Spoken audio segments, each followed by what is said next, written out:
아멘. 민수기 6장 22절에서 27절은 제사장의 축도입니다. 아론과 그의 아들들이 이스라엘 백성들에게 선포한 축복의 말씀이지요. 이 축복 후에 이제 유대 전통과 기독교 전통은 이것을 통해서 축도문을 만들고 행하고 있습니다. 23절에서 보면은 세 번역은 복을 빌리는 것이라고 번역하고 있는데 반해서 개역 개정은 축복하는 것 이렇게 얘기하고 있습니다. 그러니까 축복한다는 의미가 복을 빌어준다 하는 의미가 되는데요. 히브리 원어 성경에서도 같은 내용입니다. 복을 선포하는 것 혹은 축복을 하는 것을 이것으로 되어 있습니다. 하나님은 제사장인 아론과 그의 아들들에게 이스라엘 백성들에게 축복을 선포하라 이렇게 말씀하고 있습니다. 이 말씀은 아론과 그의 아들들이 드린 제사장이 백성들에게 이 복을 내릴 수 있는 자리에 있다 혹은 복을 내릴 수 있는 권리가 있다 하는 의미가 아닙니다. 오히려 이스라엘 백성들에게 하나님의 복을 내려달라고 축복할 수 있고 기도할 수 있다, 중보 기도할 수 있다 하는 의미가 된다는 것을 우리는 알 수 있지요. 그래서 축복한다 하는 의미는 뭐냐 하면은 축복하는 사람이 복을 준다 하는 의미가 아니라 하나님께 복을 빈다 혹은 하나님께 복을 간청한다 하는 의미가 들어가 있습니다. 오늘은 교회마다 어린이 주일 예배로 드려집니다. 저희 교회는 보통 이 주일 난예배 때 어린이 주일과 어버이 주일을 별로 하지 않았던 것 같아요. 그런데 이번에 어떤 분이 우리 집사람을 통해서 협박을 했습니다. 왜 우리 목사님은 어린이 주일 때 설교를 안 하고 어버이 주일 때 설교를 좀 안 해주고 성경 말씀만 지나가느냐 그런 협박이 들어와서 원래는 히브리스를 들어가려고 그랬었는데 한 2주 정도를 이제 어린이에 맞는 그리고 어버이에 맞는 설교를 한 후에 히브리스로 가려고 합니다. 오늘 본문은 부모가 자녀를 어떻게 축복해야 하는지에 대해서 말씀하고 있습니다. 다른 말로 말하면 부모는 자녀를 위해서 어떻게 이 축복 기도를 해야 할까 하는 질문이 오늘 본문입니다. 오늘 본문을 통해서 우리 부모님들이 자녀들에게 이런 축복의 기도를 올리시는 역사가 있기를 바랍니다. 먼저 부모들은 자녀들의 안전을 위해서 축복 기도를 해야만 합니다. 24절에 있습니다. 주님께서 당신들에게 복을 주시고 당신들을 지켜주시며 이렇게 말씀하고 있지요.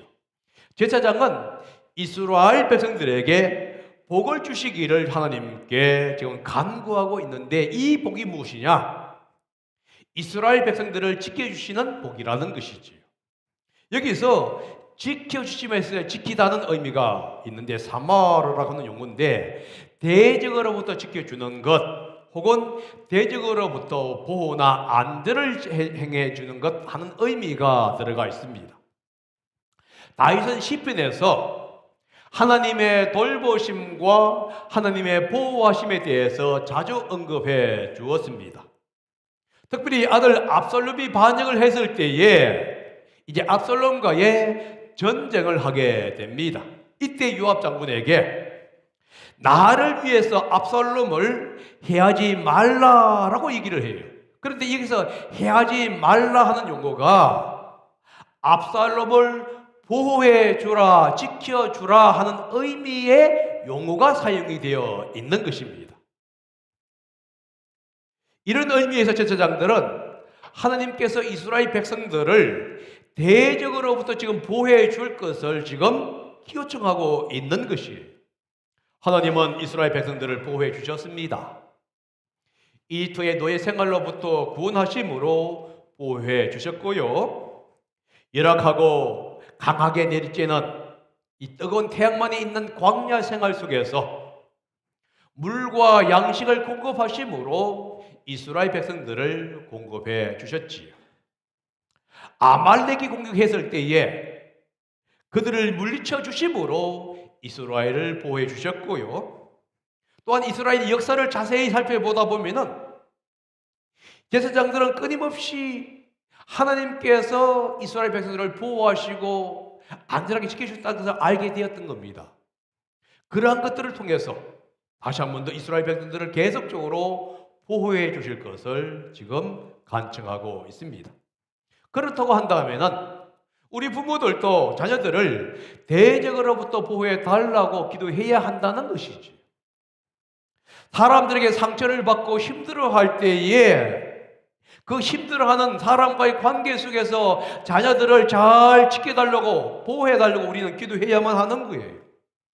교통사고와 같은 불의의 사고로부터 자녀들을 보호해달라고 우리는 기도해야만 할 것이고요. 험한 인생길을 갈 때마다 만나는 많은 우여곡절 속에서도 이 자녀들을 보호해 줄 것을 부모들은 간절히 주님께 기도해야 한다는 거예요. 사실 우리 부모님들은 참 자녀들을 위해서 기도함으로 온 생애를 바쳤습니다.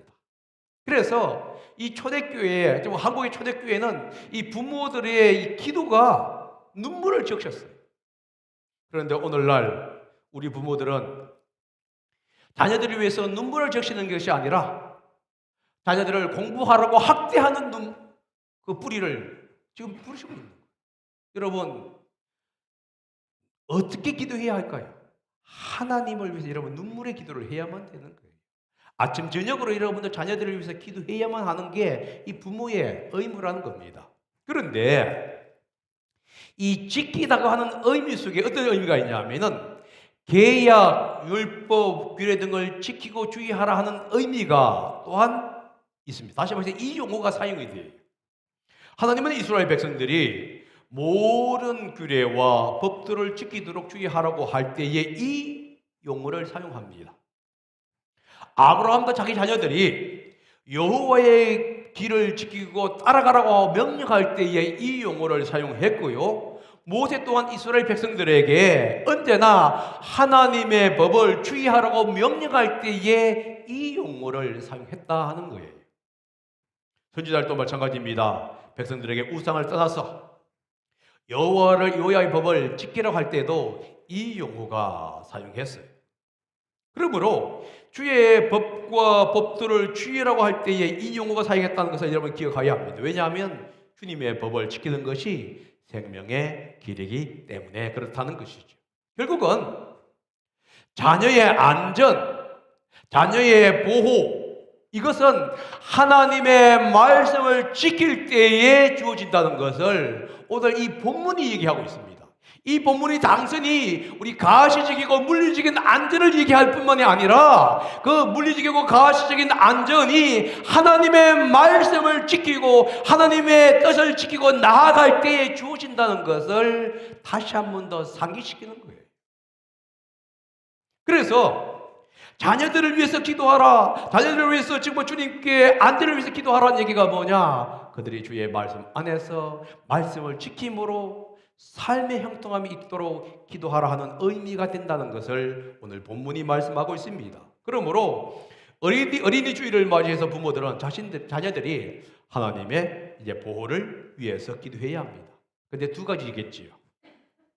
첫째는 삶의 현장에서 만나는 많은 어려움 속에서도 특별히 사람과의 관계 속에서 받는 상처로부터 보호를 위해서 기도해야 할 뿐만이 아니라 영적 안전을 위해서도 기도해야 한다 하는 것을 지금 얘기해 주고 있는 겁니다. 자녀들이 하나님을 떠나지 아니하고 하나님의 말씀 속에 거하도록 기도해야만 하는 거예요. 왜냐하면 자녀의 안전은 하나님의 말씀을 지키는 것과 밀접하게 연관이 되어 있기 때문에 그렇습니다. 우리 성서심리대학원 대학교에 영성 소그룹이라고 하는 것이 있습니다. 이것은 뭐냐면 교수와 자녀들이 이제 영성을 그룹을 만들어서 이제 좀 더 하나님과 가까이 가고 자신의 삶을 돌이켜 보는 시간인데요. 제가 지금 그 예를 하려고 하는데 이것은 학생부에서 교사 활동을 하는 한 학생의 이야기입니다. 자기 학교에 중학교 학생 중에서 반드시 교회에 나와야 하는 3명 중에 3명이 있는데 그들이 안 나온다는 겁니다. 그런데 그 중에서 2명이 성도의 자녀라는 거예요. 그런데 자기가 그 부모님에게 그 자녀를 교회로 보내주세요 말을 하기가 어렵다는 거예요. 그 서울 지역에서는 아마 중학교부터 내신 관리가 시작이 되는가 봐요. 그러다 보니까 부모님들이 내신 때문에 교회보다 학원을 보내는 것이 더 중요하다고 여겼다는 겁니다.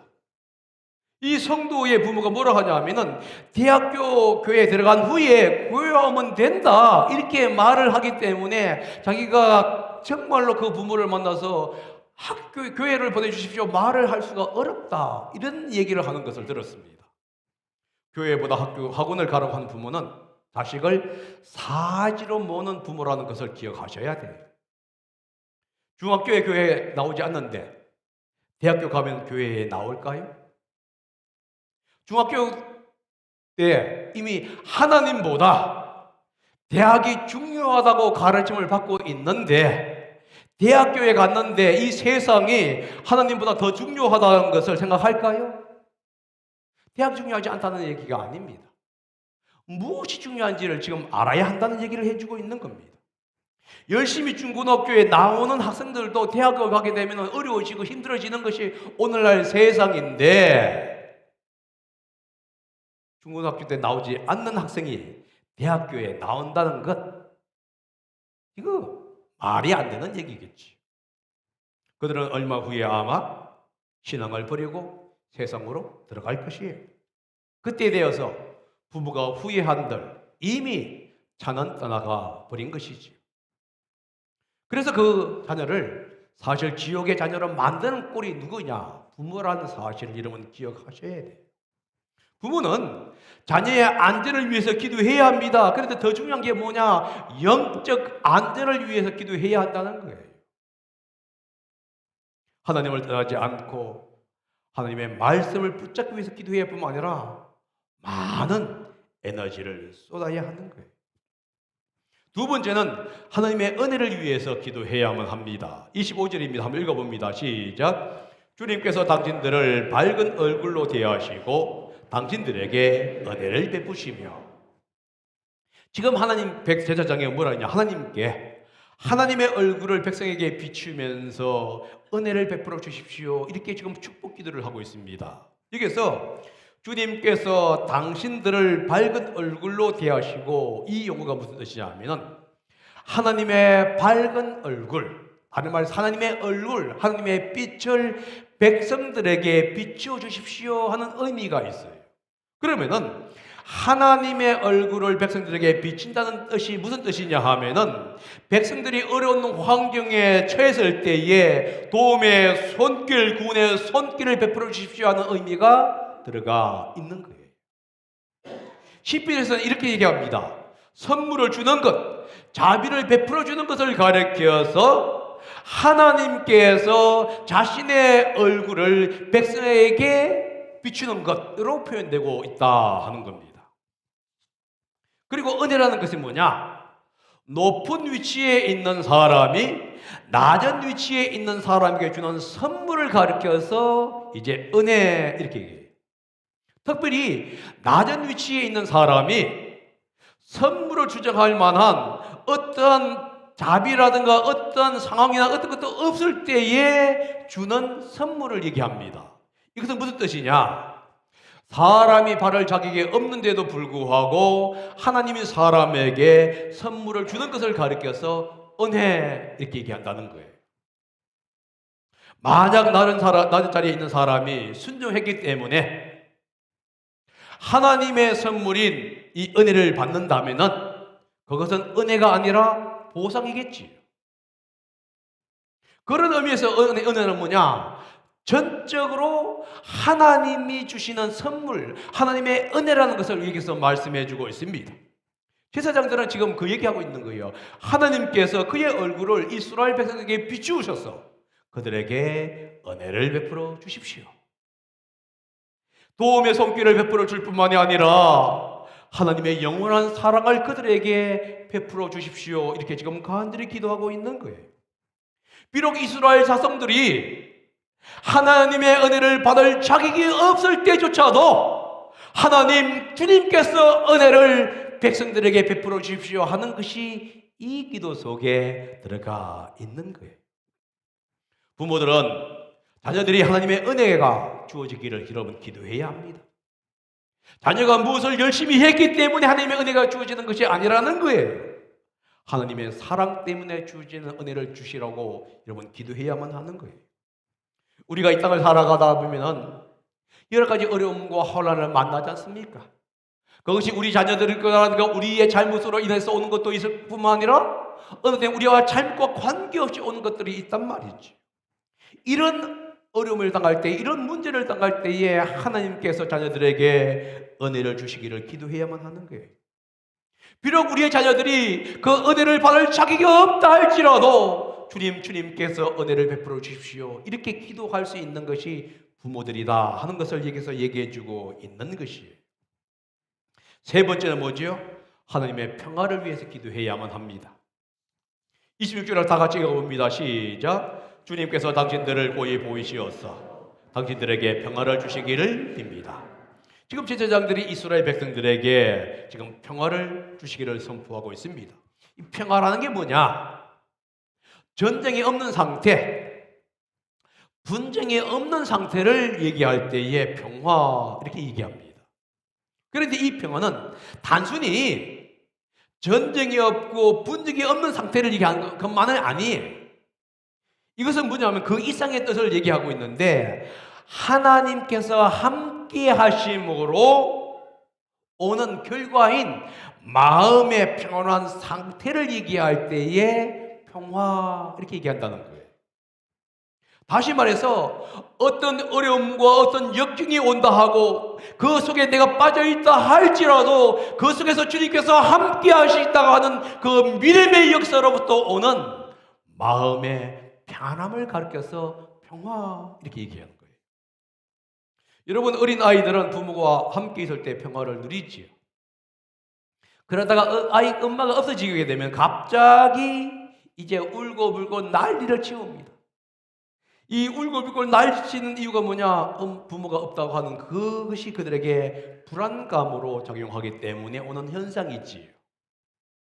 그런데 울고불고 난리치더라도 다시 부모가 엄마가 나타나게 되면 곧 마음의 평안함을 누리게 되고요. 싱글싱글 웃게 됩니다. 부모의 존재가 그들의 마음의 평화를 제공해 주기 때문에 그렇다는 것이지.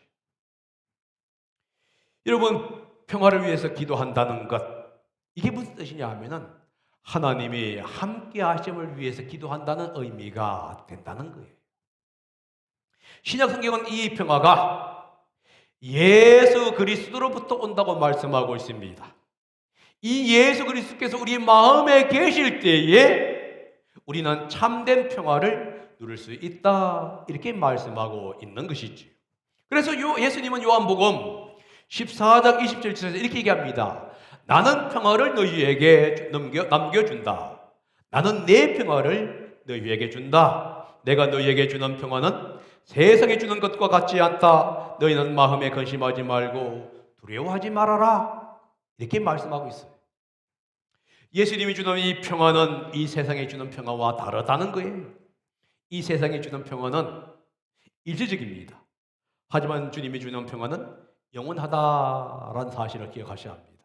여러분들이 아무리 좋은 차를 입고 여러분이 아무리 거창한 빌딩을 가지고 있다 할지라도 좋은 아파트를 갖고 있다 할지라도 시간이 지나게 되면 그것이 여러분들에게 평화를 주는 게 아니라 근심을 줄 수가 있겠지. 만약에 론을 주고 했다면 이자가 넘어가게 되면 그 순간에 평화가 아니라 근심이 되는 거예요. 좋은 차를 샀다 할지라도 누가 박아버리는 그 순간 그것은 기쁨이 아니라 근심이 되는 거예요. 일시적이라는 거예요. 또 시간이 지나게 되면 아무리 새 것도 낡아지게 됩니다. 그렇게 되면 이미 그 기쁨은 평화는 사라지는 것이지. 그러나 예수님이 주는 평화는 영원하다는 사실을 우리는 기억해야 합니다. 그래서 부모들은 자녀들이 예수님과 함께하는 평화를 누리도록 기도해야 된다는 겁니다. 이 땅의 것을 추구하는 것이 아니라 하나님이 주시는 평화를 추구하도록 기도를 해야만 하는 겁니다. 그런데 안타까운 것은 부모들이 세상의 것을 추구하도록 자녀들을 부추기고 있다는 거예요. 이 땅의 소유를 추구하라고 자녀를 지금 부추기고 있습니다. 어느 때에는 자신이 하지 못한 것을 자식을 통해서 대리 만족을 위해서 자녀들을 계속적으로 몰아붙이고 있는 거예요.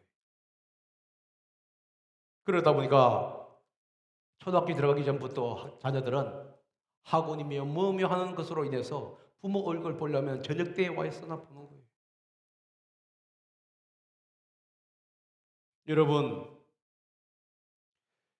여러분들이 그런 식으로 하게 되면은 자녀들이 중학교 딱 되는 순간 더 이상 여러분들과 관계가 없어져요. 그때 여러분들이 자녀들에게 좀 얘기하자 할 때 이미 끝나버린 거예요. 자녀들이 학원을 원한 게 아닙니다. 부모의 사랑과 부모와 함께하는 시간을 원한다는 사실을 기억하셔야 돼요. 그것이 자녀들에게 마음의 안정을 주는 것이고, 그것이 자녀들에게 이 세상을 살아갈 때에 어떤 어려움과 역경이 온다 할지라도 물실 수 있는 힘을 주는 거예요. 학원이 주는 게 아닙니다. 자녀가 좀 떨어지면 어쩔 거예요. 부모의 나타난 사랑이 있으면요, 그들은 능히 이 세상을 이겨낼 수 있는 힘을 가지는 거예요. 여러분, 이것이 바로 주님이 주시는 은혜입니다. 이 땅의 것 영원하지 않아요. 있다가도 없어지고 없다가도 있는 것, 이게 이 땅의 것입니다. 인생은 살면 80이고 조금 더 살면 90이지요. 조금 더 산다고 하면 100입니다. 그런데 그것도 순식간에 지나간다는 것, 나이가 들어가면 갈수록 점점점 알게 됩니다. 자고 일어나면은 벌써 한 달이 되고, 자고 일어나면 1년이 되어버리는 것이 이 세상이지. 그런데 여러분, 무엇 때문에 그렇게 아웅바둥 이 세상의 것을 추구하면서 살고 추구하라고 지금 자녀들에게 강요하고 있냐, 이거예요. 영원하지 않는 것을 추구하는 것, 이건 어리석은 것입니다. 오히려 영원한 것을 추구해야 되지. 부모들은 이 자녀들이 영원한 것을 붙잡고 살아갈 수 가도록 어릴 때부터 교육해야 되고, 이것을 위해서 축복 기도를 해야만 한다는 거예요. 그럼 왜 우리는 자녀들이 이런 축복을 받도록 해야만 할까요? 하나님은 복의 근원이시기 때문에 그래요. 여러분, 24절부터 26절에 보게 되면은 세 가지의 축복을 얘기하고 있는데 주어가 무엇이지요? 하나님이지요. 24절에 뭐가 나오고 있습니까? 주님께서, 25절에서도 주님께서, 26절에서도 주님께서. 다시 말해서 제사장들이, 이스라엘 백성들이 하나님의 복을 받도록 기도할 때에 그 주체가 누구냐? 주님이에요. 그들을 보호하도록 기도하고 받을 자기가 없을 때에 은혜를 주시도록 기도하는 그 기도의 주체가 누구냐? 주님이지. 마음속에 하나님의 함께 계심으로 인해서 어떤 환경 속에서도 평화를 가질 수 있는 것 있게 하는 것 누구시냐? 주님이에요. 다시 말해서 축복 기도를 응답하시는 분이 주님이란 말이에요. 하나님이란 말이에요. 그래서 제사장이 뭐합니까? 기도할 때마다, 축복할 때마다 주님께서 하고 외치고 있는 것이에요. 이 외침이 여러분의 외침이 되고 저의 외침이 되어야 한다는 거예요. 이 세상에 그들에게 안전을 주는 거고 이 세상에 그들에게 평화를 주는 게 아니란 말이에요. 하나님이 주시는 거예요. 주님께서 주시는 거예요. 그래서 주님께 외쳐야 하는 거예요. 그러면 여러분들 외칠 때 어떻게 되죠? 20절에 이렇게 얘기합니다. 그들이 나의 이름으로 이스라엘 자손에게 이렇게 축복하면, 이렇게 외치면은 내가 친히 이스라엘 자손에게 복을 주겠다. 이것을 다르게 오늘날 우리가 어린이 주일을 말해서 이렇게 표현할 수 있습니다. 부모들이 나의 이름으로 자손에게 이렇게 축복하게 되면은 내가 친히 자손에게 복을 주겠다. 이렇게 말씀하고 있는 것이에요. 제사장들이 하나님의 이름으로 이스라엘을 축복할 때에 하나님이 이스라엘 자손들에게 복을 주십니다. 이것이 하나님의 약복이에요. 축복 기도하는 것 제사장의 사역입니다. 그러나 축복 기도를 이루시는 분은 하나님이라는 거예요. 축복 기도하는 것 부모의 사명이란 말이에요. 그 사명을 이룰 때에 하나님께서 지금 자녀들에게 복을 주시겠다고 얘기하고 있어요. 그럼 기도해야지. 그런데 어떻게 해야죠? 축복 기도할 때에 하나님의 이름으로 해야 한다고 하는 거예요. 축복하는 사람의 이름이 아니라, 능력이 아니라 하나님의 이름이에요. 이름이라는 표현 속에서 뭐가 있느냐? 그 사람의 인격과 삶과 성품이 들어가 있어요. 하나님의 이름은 하나님 자신을 드러냅니다. 하나님의 이름으로 기도하면, 축복하게 되면 복에 거느신 하나님은 자신의 이름 때문에 이스라엘 백성들에게 복을 주시겠다 이렇게 말씀하고 있다는 사실을 우리는 믿어야 하는 거예요. 그런데 이 6장 21절과 27절이 나오게 된 배경을 여러분들 기억하셔야 합니다. 먼저 6장을 돌이켜보게 되면 6장은 나실인의 규례에 대한 얘기입니다. 나실인이라는 게 뭐냐? 어떤 일정한 기간 동안에 내가 하나님께 헌신하겠다 하는 사람을 가리켜서 나실인 이렇게 얘기하는 겁니다. 다시 말해서 자신의 몸을 하나님께 산 제물로 드리겠다, 산 제사로 드리겠다고 헌신하는 것을 가리켜서, 한 사람을 가리켜서 나실인 이렇게 얘기하는 거예요. 그런데 이 나실인으로서 자신을 하나님께 드리겠다고 하는 그 사람은 몇 가지를 지켜야 하는데, 첫 번째가 뭐냐? 헌신하는 기간 동안에 포도주를 먹으면 안 돼요. 헌신하는 기간 동안에 머리를 자르면 안 되고요. 헌신하는 기간 동안에 죽은 사람, 즉 부정을 접촉해서도 안 돼요. 그리고 이 헌신의 기간이 끝난 후에 하나님께 제물을 드려야 합니다. 이렇게 제물을 드린 후에 뭐가 나오냐 하면은 제사장의 축복 기도를 하라 하는 말씀이 나오고 있는 거예요. 그렇다고 한다면은 6장 22절에서 27절은 지금 6장 1절부터 20절에 있는 나실인의 규례에 대한 근거 위에 세워졌다는 것을 알 수 있겠지요. 다시 말해서 하나님과 친밀한 교제가 이루어지고 관계가 이루어졌을 때에 축복하면은 하나님은 그 축복 기도를 들어서 복을 주시겠다 하는 의미가 들어가 있습니다. 물론 신실함이 하나님의 은혜나 복을 누리는 완전한 조건은 아니에요. 왜냐하면 하나님은 신실하지 않은 이스라엘 백성들에게도 복을 주셨기 때문에 그래요. 광야 생활 동안에 그들이 끊임없이 하나님께 불순종합니다. 그럼에도 불구하고 하나님은 이스라엘 백성들을 보호하시고 은혜를 주셨고 복을 주셨어요. 가나안 땅에 들어갑니다. 이스라엘 백성들은 가나안 땅에서 반역을 계속합니다. 그럼에도 하나님은 그들을 보호하셨고 은혜를 베풀어 주셨어요. 이스라엘 역사가 그것을 얘기합니다. 하나님의 은혜는 이스라엘의 불순종 가운데서도 여전히 그들에게 주어졌다. 신실하지 않은 백성들에게 하나님이 복을 주셨다고 한다면요, 신실한 백성에게 하나님은 얼마나 큰 복을 주겠냐는 것을 지금 우리는 알 수가 있는 거예요. 하나님은 신실한 자에게 복을 주시는 거예요. 은혜를 주시는 거예요. 그래서 오늘 그 얘기하고 있는 거예요. 나사렛인의 규례를 얘기한 후에 이제 백성들이 하나님께 자녀들을 위해서 축복 기도하게 되면 내가 반드시 응답해 주시겠다. 여러분, 부모들은 자녀들을 위해서 축복 기도해야 합니다. 그들이 주님의 품 안에서 떠나지 않도록 여러분들 기도해야 되고요. 혹시 떠났다 할지라도 여전히 여러분들은 자녀들을 위해서 축복 기도를 해야만 하는 거예요. 그리고 그들이 주님의 품으로 돌아올 수 있도록 여러분들 끊임없이 기도를 해야만 하는 겁니다. 왜냐하면 주님이 복의 근원이기 때문에 그렇다는 거예요. 그런데 예수님은 요한복음 14장 14절에 이렇게 갑니다. 너희가 무엇이든지 내 이름으로 구하면 내가 다 이루어 주겠다.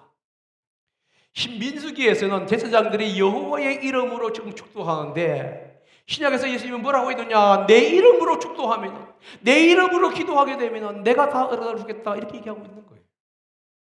왜냐하면 예수님이 복의 근원이기 때문에 그래요.